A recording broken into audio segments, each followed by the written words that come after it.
Terima kasih kepada MC yang sudah memberikan saya kesempatan di siang hari ini. Tak lupa pula saya apresiasi kepada seluruh peserta yang berkenan hadir pada acara talkshow virtual Aresta 16 pada siang hari ini.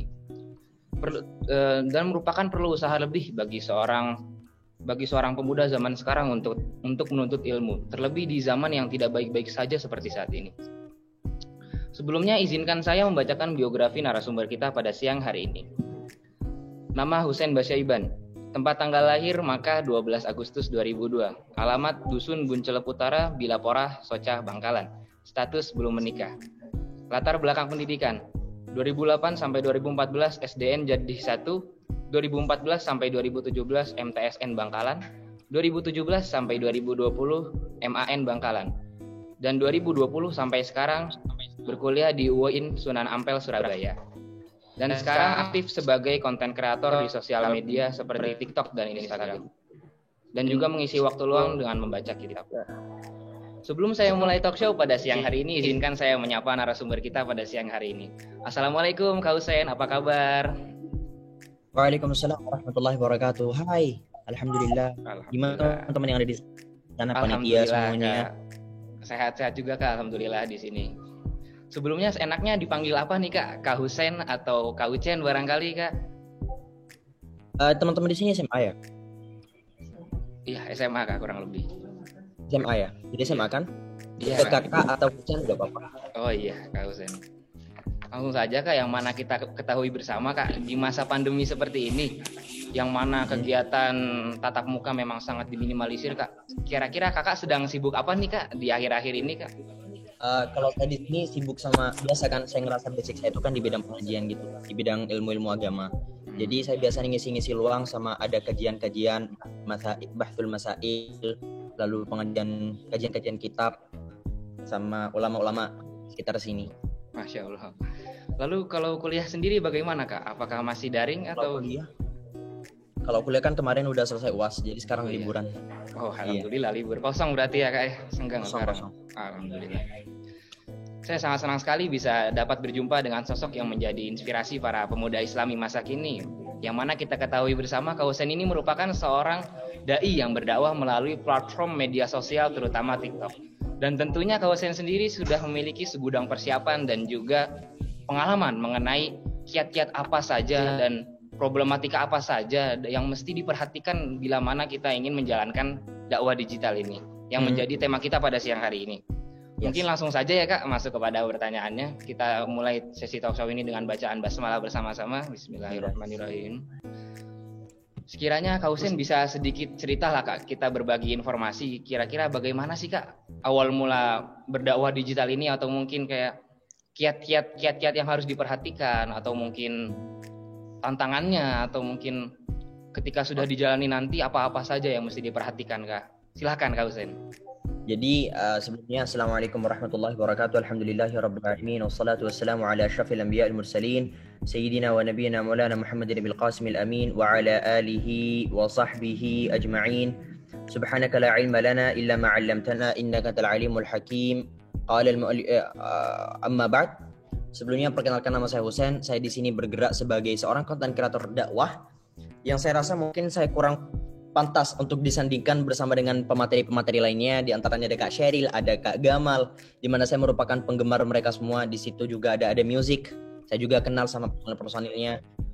Tapi jujur, awalnya saya ketika diundang sama teman-teman Aresta masuk ke line lewat admin, saya senang. Oh, ada lagi. Walaupun sebenarnya ini mungkin yang terakhir. Ini yang terakhir saya terima. Karena mungkin di depan itu bakalan ada beberapa kesibukan yang memaksa saya untuk nggak bisa buat ngisi-ngisi kajian kayak gini lagi untuk sementara waktu. Tapi ketika saya lihat posternya, terus di situ ada Kak Sheryl, di situ ada Kak Gamal, langsung tingkat insecure saya Astagfirullah. Itu karena udah saya tuh gak bisa dibandingkan sama beliau berdua itu. Kak Gamal yang sampai diundang ke Rusia waktu itu kan ya. Saya itu benar-benar penggemar beliau. Saya itu juga ke Kak Gamal berharap di TikTok di fallback, ternyata gak di fallback. Soalnya kan kalau di fallback itu bisa DM-an. Semoga kesampaian Kak. Kenapa? Amin. Semoga Nanti aman. kalau bisa disampaikan bilang saya mau kenalan gitu. Oh siap Kak, insya Allah nanti Saya kira ini bakalan satu waktu gitu. Oh, Satu enggak. waktu jadi ada kumpul-kumpul gitu. Ternyata Hmm. dalam tanggal yang berbeda. Iya betul. Nah, jadi begini, berbicara mengenai awal mula saya berdakwah di digital, di dunia perdigitalan kayak gini, saya itu sebenarnya secara tidak sengaja. Dulu waktu saya kelas 7, 8, 9, masa-masa SMP, saya itu emang aktif dalam organisasi. Aktif dalam organisasi, ikut sana sini. Kesukaan saya emang di dunia public speakingan. Akhirnya saya suka bikin video-video pendek yang ngejelasin tentang hal-hal random di sosial media, di TikTok. Belum TikTok, di Instagram. Belum ada TikTok Instagram ya sama waktu itu, Facebook. belum ada. Ada TikTok, cuman Oh sudah ada. di situ emang platform. Oh enggak, Musical.ly waktu itu kalau nggak salah. Oh iya, sebelum TikTok ya Kak, Musical.ly. Iya, nah jadi waktu awal pertama kali saya masuk ke dunia perdakwah, masuk ke situ, saya cuma ngejelasin hal-hal yang random. Hingga akhirnya saya tuh kayak tersadar hal-hal random yang saya sampaikan ini sebenarnya gak ada yang bermanfaat. Cuman sebagai hasrat untuk memenuhi biar public speaking saya itu hilang. Jadi dalam artian saya suka ngomong, ya sudah untuk memenuhi hasrat untuk ngomong di depan orang. Akhirnya saya ubah. Saya kan sejak saya umur 6 tahun, saya non-stop sampai sekarang alhamdulillah. Non-stop untuk belajar kitab, non-stop sama sekali untuk belajar bahasa Arab. Bahkan ilmu bahasa Arab itu gak ada ceritanya orang selesai, gak ada. Saya dari umur 6 sampai sekarang selalu isi dengan fikih, usul, qawaid, hadis, itu non-stop. Naik satu, naik lagi. Dan belum selesai sampai sekarang di usia saya yang ke 19 tahun. Dari umur 6 sampai usia saya yang ke 19 tahun. Nah, di situ saya ngerasa kenapa yang saya gak sebarin adalah hal-hal yang sebenarnya saya bisa dapetin, yang sudah saya dapetin ketika saya belajar. Kenapa gak itu aja saya terangin? Akhirnya saya coba masuk ke dunia yang semacam itu. Itu saya sadar sekitar kelas 10, kelas 11. Masih seumuran adiknya sekalian. Iya betul. Nah, jadi sekitar kelas 10 sama kelas 11 itu saya mulai tersadar muncul pikiran-pikiran kayak gitu. Nah, jadi akhirnya saya coba bikin video-video dakwah kecil, dakwah yang biasa Yang ringan aja. ya, Kak. Saya upload ke story WhatsApp. Saya upload ke story WhatsApp, itu pun banyak yang aku hide. Karena ngerasa kayak masih ada insecure, terus ngerasa gak pantas buat ngebahas kayak ginian. Akhirnya saya nemu salah seorang TikToker Arab, selebgram Arab, namanya Umar Al-Udah. Itu bisa dicari sekarang, bin Odah. Saya nge-follow dia itu jauh sebelum 100.000, sekarang udah 5M. Masya Allah. Nah, waktu itu saya benar-benar tertarik, suka cara dia nyampein, suka kisah perjalanannya, suka vibe-nya dia, suka banget. Sampai benar-benar waktu itu gayaku hampir 80% mirip dia. Nah, makanya buat teman-teman sekalian, jujur, ketika saya ditanyain mengenai gimana sih caranya biar public speaking kita lancar, cari idola, cari seorang panutan, cari contoh, kamu punya role model si A ini ya. Kamu jadiin dia sebagai panutan kamu ketika ngomong. Awalnya emang kesannya kamu tuh benar-benar mirip sama dia. Setiap orang pasti bakalan nilai kamu adalah copy paste dari dia. Tapi lama-kelamaan kamu bakalan nemuin jati diri kamu. Pasti itu, pasti. Sekarang saya punya gaya saya sendiri. Dulu saya benar-benar stuck sama gayanya si Umar Al-Udah ini. Nah, ketika saya nemuin video Umar Al-Udah ini muncul di Instagram, akhirnya saya mulai memberanikan diri untuk ngupload video yang ada di galeri saya ke Instagram. Dan Masya Allah, tabarakallah, keluarga saya ngedukung, orang-orang terdekat saya ngedukung, orang-orang sekolah saya ngedukung. Yang awalnya saya ngerasa, oh gini, dan alhamdulillah responnya begitu. Dan yang selalu bikin saya semangat sebenarnya bukan pujian-pujian. Mereka senantiasa berbangga-bangga terhadap dosanya, ngomongin dosanya di depan semua orang. Akhirnya semua orang tahu terhadap dosa yang dia lakukan. Bahkan di dalam hukum Islam, kalau kamu baca fikih-fikih di situ, ketika syariat Islam telah berjalan, nih ya, syariat Islam sudah berjalan. Terus kamu itu sebagai seorang yang wal'iyadzubillah, nasallallahu alaihi, semoga enggak, adalah seorang pezina. Di dalam Islam, pezina itu kan ada hukuman tersendirinya, entah itu zina muhsan maupun zina ghair muhsan. kamu itu sangat tidak dianjurkan untuk menyerahkan diri. Enggak dianjurkan. Justru lebih dianjurkan untuk kamu menyimpan rapat itu dalam-dalam. Gak usah kamu cerita itu ke hakim. Jadi menyerahkan diri di sini itu sifatnya sangat-sangat tidak dianjurkan. Mau itu zina muhsan, mau itu zina ghairu muhsan. Cukup kamu simpan itu rapat-rapat untuk diri kamu sendiri. Nah, itu yang terjadi ketika kamu ngelakuin suatu aib. Jadi ketika kita menyebarkan negatif vibe, hal-hal yang buruk ke media sosial, kita nyebarin dosa-dosa yang kita lakukan ke media sosial, terus di sana ada yang niru, dosanya bisa ikut juga. dihitung nggak invest dosa yang kamu dapetin? Anggap aja dia sekarang gara-gara kamu ajak kamu nyebarin negatif vibe kayak apa ya? Mabok, wal'iyadzubillah. Kamu mabok terus dia niru gara-gara terinfluence gara-gara kamu sering nge-up video mabok. Kebayang gak dosa yang kamu dapetin berapa tetes dari cara dia mabok sampai dia berhenti? Berapa dosa yang kamu dapetin? Hijab, perempuan yang tidak berhijab juga termasuk dalam perkara kayak gini. Jadi hati-hati teman-teman sekalian, hati-hati. Hukum Allah itu ringan banget dan berat banget. Sekali Allah ngasih rahmat, sekali Allah kasih sayang, kasih sayangnya itu gak ada ampun. Tapi ketika Allah sudah kasih azab, azabnya pun gak ada ampun. Makanya untuk sampai pada taraf kita bertakwa kepada Allah, dijelaskan sama ulama, kita harus mampu menyatukan dua perkara. Apa? Takut dan cinta kepada Allah. Kita cinta kepada Allah, tapi dalam satu waktu kita takut kepada Allah Tabaraka wa Ta'ala. Oke, by the way, ini lanjut kepada pembahasan saya yang tadi. Ketika kita sudah masuk ke dalam ranah digitalisasi, kita bakalan bergerak di bidang yang jauh lebih luas daripada hanya sekitar dunia offline. Kalau dunia offline kita mampu mencakup sekitar 100 orang, tapi di dunia digital kayak gini kita bisa mampu untuk mencakup 1.000 orang, 2.000 orang, 1M mungkin, bahkan lebih. Kita bisa mendapatkan dengan jumlah yang sebanyak itu. Jadi buat teman-teman sekalian, yuk jadilah agen perubahan. Apalagi buat teman-teman sekalian yang masih muda kayak gini, ya Allah, kalian itu benar-benar sebagai penggerak. Saya masih muda, jangan dianggap tua, saya masih 19. Belum 19, belum, masih Agustus nanti. Saya ini masih muda juga. Jadi saya, kamu dan teman-teman sekalian di sini, yakinilah bahwasanya kita ini adalah penggerak perubahan. Kalau misal kita jadi sekarang itu gak mau berubah, kerjanya rebahan. By the way, terikatnya bukan rebahan, tapi produktif. Kalau kamu rebahan tapi produktif, ya itu cuma jadi masalah buat kamu dalam kesehatan. Tapi untuk orang lain bisa jadi kamu menjadi orang yang berguna. Jadi sekarang produktif itu bisa didapatkan dari berbagai macam tempat. Jangan jadi sampah masyarakat. Pengangguran, nih aku mau bilang. Pengangguran itu mereka masih mulia selama mereka masih ada usaha untuk mencari kerja. Innallaha yuhibbul 'abdal muhtaram. Orang yang kerja, yang cari kerja itu termasuk daripada hamba yang Allah Subhanahu wa taala cintai. Kenapa? Sesungguhnya Allah mencintai hamba yang mulia, dan masuk dalam kategori mulia ini adalah orang-orang yang berusaha untuk melakukan tindakan-tindakan produktif, bukan jadi sampah masyarakat. Jangan jadi sampah masyarakat. Gimana caranya? Banyak cara agar kita itu bisa menjadi orang yang gimana bahasanya ya?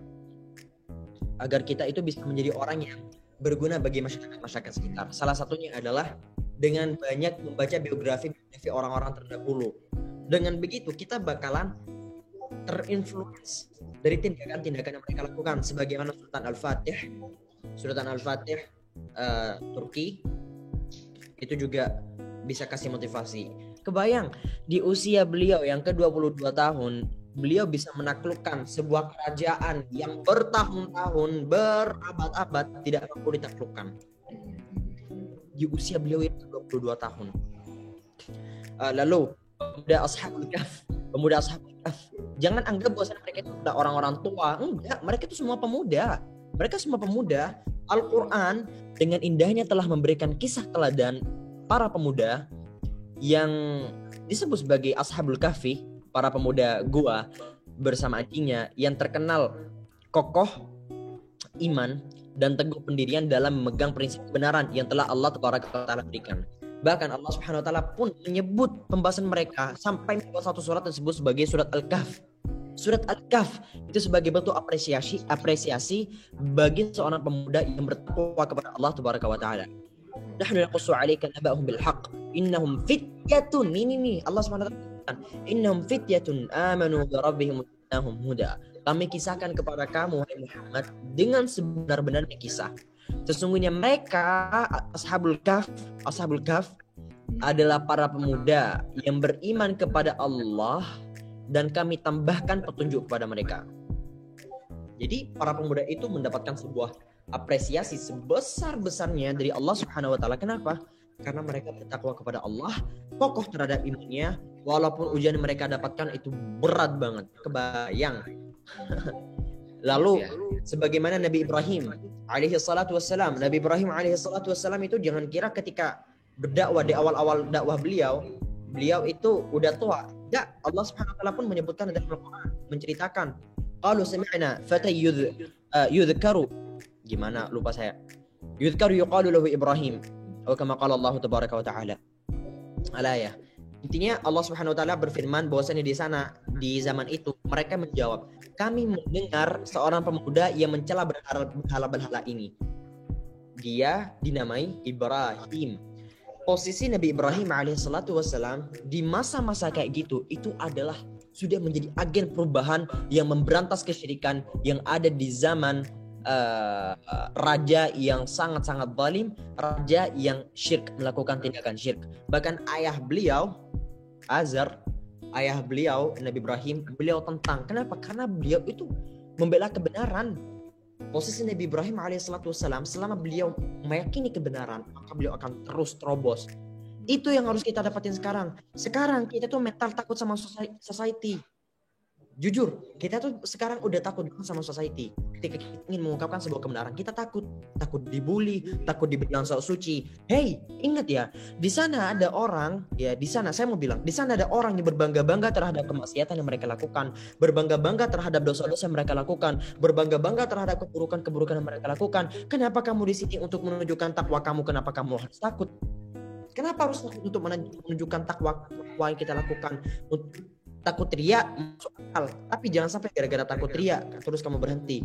Intinya agen-agen perubahan sekarang itu harus dimulai dari kita sendiri, para pemuda. Bahkan Rasulullah SAW memberikan jaminan dalam hadis. Jadi Nabi Hurairah radhiyallahu an bahwasanya Nabi SAW pernah bersabda, sab'atun yudhilluhumullahu fi dhillihi wa la dhilla illa dhilluh.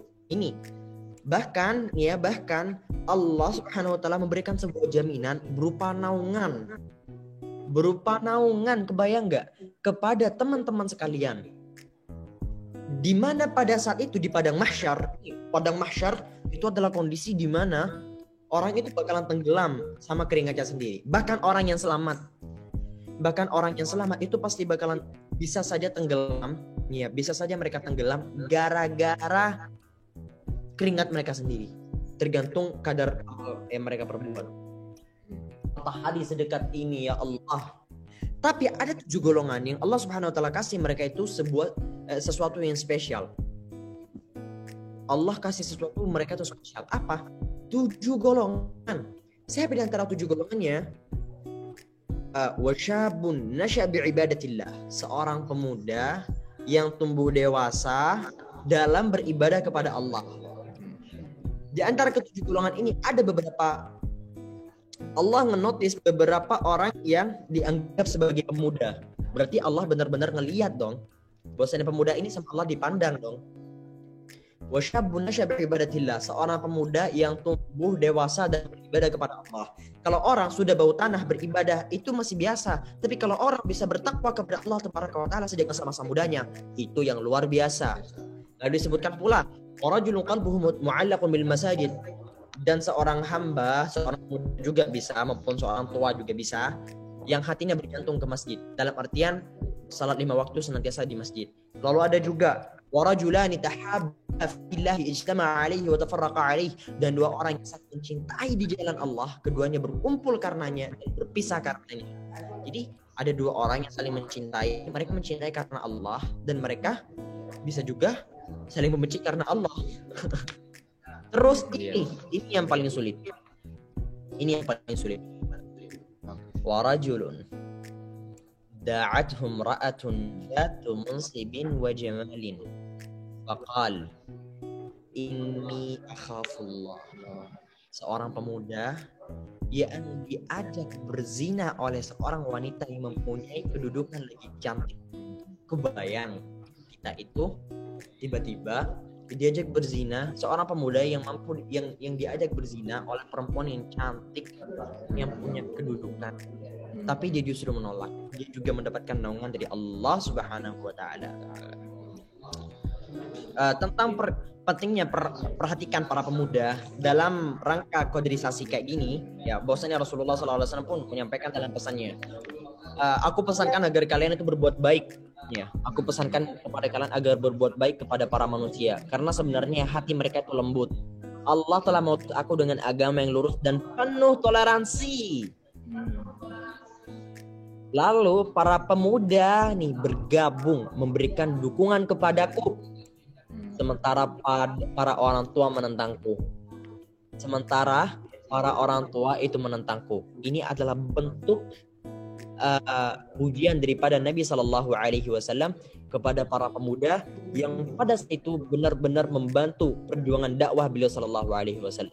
Sahabat Ibnu Abbas radhiyallahu taala anhu pernah menyatakan, tidaklah Allah mengutus seorang nabi melainkan pemuda, dan orang alim tidak diberi ilmu pengetahuan oleh Allah melainkan di waktu masa mudanya. Jadi masa muda ini emang masa-masa di mana kita membuat suatu hal yang produktif.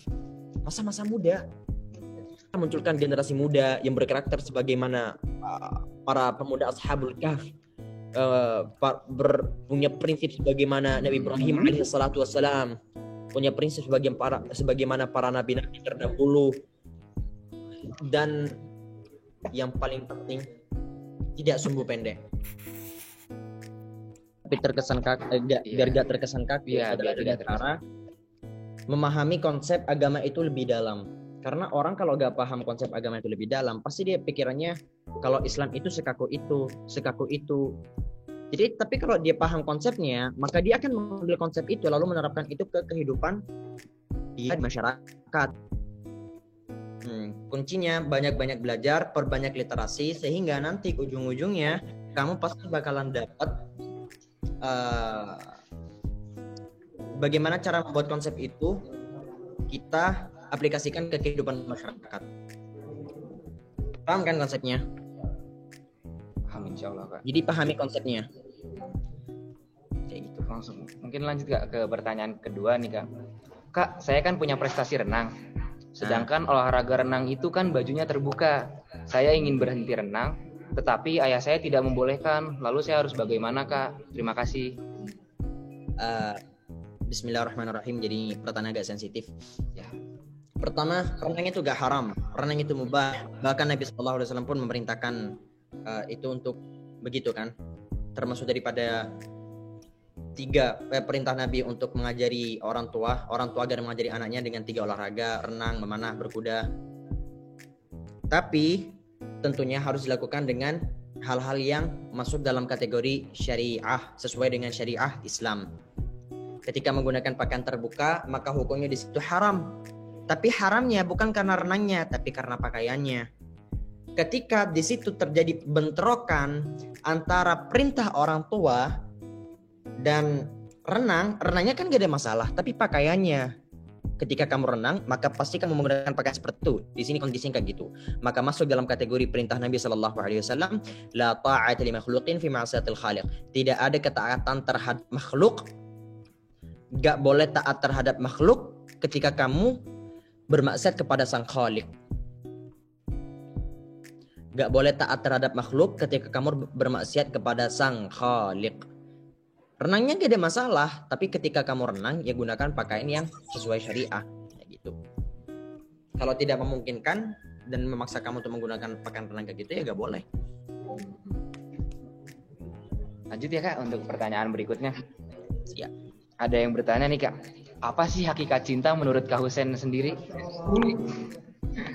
Ini tadi jauh tapi nge-lag. Jadi sebenarnya sesimpel ketika saya dengar namanya, ketika saya melihatnya, ketika saya merasakan keberadaannya, di situ ada perasaan menggebu-gebu. Ada perasaan yang nggak wajar, perasaan yang senang. Ya. Udah sebatas itu, gak usah memanain cinta. Cinta tuh begini. Ada juga, ini salah satu definisi yang barusan saya kiaskan dari Nabi sallallahu alaihi wasallam, idza nadarta ilaiha saratka, atau kama qala Nabi sallallahu alaihi wasallam, ketika kamu melihat dia maka kamu akan merasa bahagia. Saya tambahin, ketika kamu merasakan kehadirannya, melihatnya, mendengar namanya, itu ada perasaan yang berbeda. Ketika kamu selalu menghubung-hubungkan keadaan yang ada pada diri kamu dengan keadaan pada dia, itu sudah dibilang cinta. Tapi cinta itu tidak hanya sebatas dengan pasangan ya. Cinta itu jauh lebih luas daripada itu. Cinta kepada sebagai hubungan orang tua dan anak, cinta sebagai hubungan orang tua guru dan anak, cinta sebagai rekan kerja, cinta sebagai sahabat. Dan itu semua mampu membawa kita kepada termasuk daripada golongan yang mendapat jaminan dari Allah Subhanahu wa taala. Orang itu kalau tidak mencintai, maka dia tidak bisa masuk surga.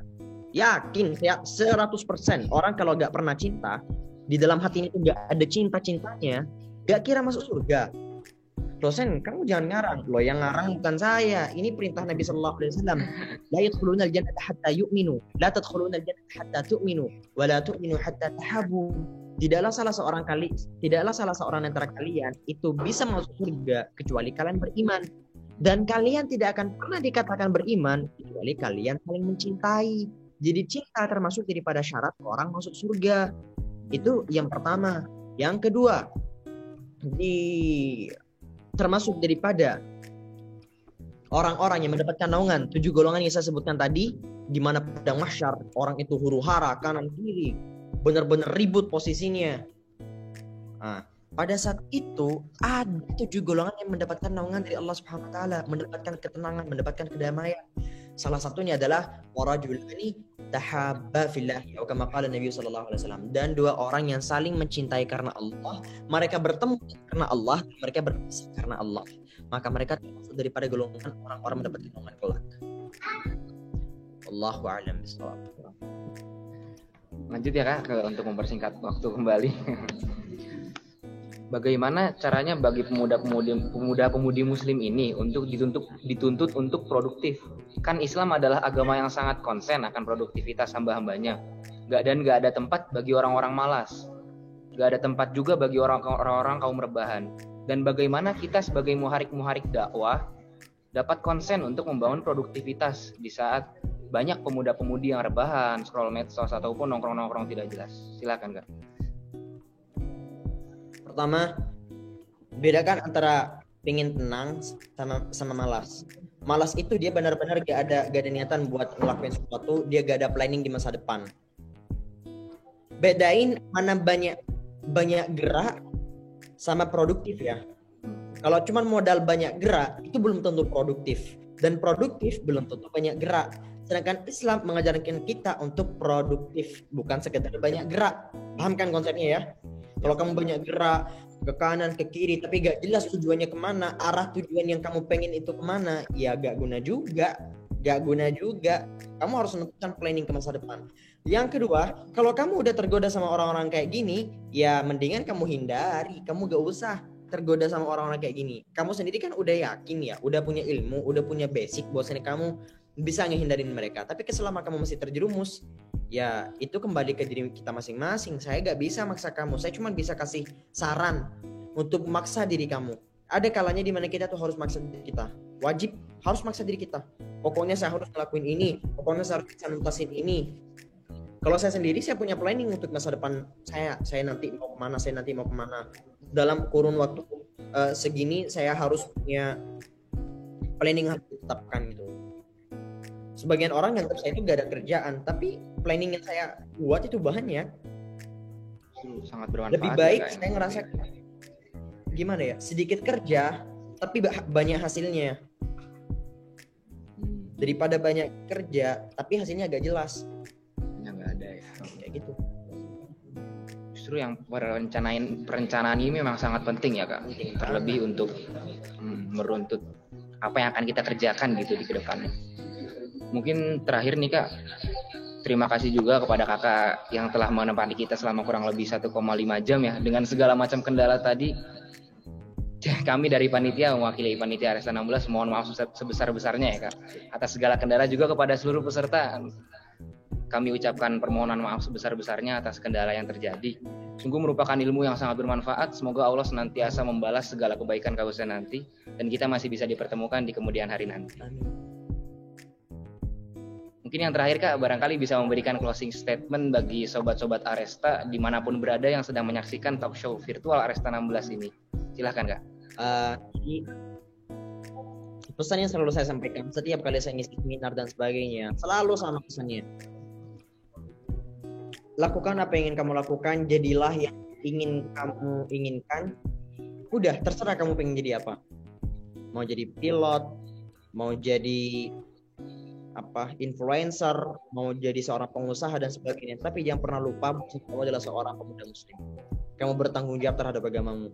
Kamu bertanggung jawab terhadap masyarakat tentang background kamu sebagai seorang muslim. Kamu bertanggung jawab di hadapan Allah SWT. Sehingga kamu bakalan, sekalipun kamu jadi orang kaya, sekalipun kamu jadi orang miskin, kondisimu itu tidak bisa mengendalikan kamu, tapi kamu yang mengendalikan kondisi itu. Dunia kamu genggam, tapi dunia tidak kamu simpan di hati kamu. Allahu a'lam.